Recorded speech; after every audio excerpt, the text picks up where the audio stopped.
Kung hindi ba sila tumulong sa'yo, idadawit mo sila rito? Hindi po, I'm not hindi po. defending them, ha? I'm not defending them, ha? Mr. Chair, ano po, bali ang ginawa ko po, lahat po itong mga gumamit po sa amin, tinext ko. Tapos, gusto ko lang pong malaman sa kanila na kahit isa po sa kanila ay walang tumutulong sa amin ngayon at kami po ay kinukutya ng buong publiko.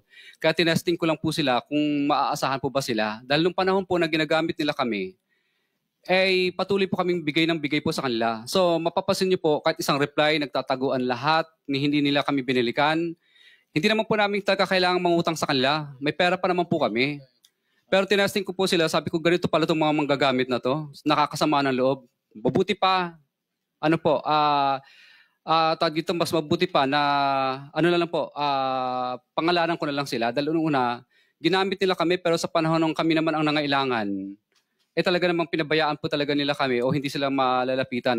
At katunayan, iba po doon sa mga tinat ko, may mga, ano pa po, undelivered, ano pa po, obligations.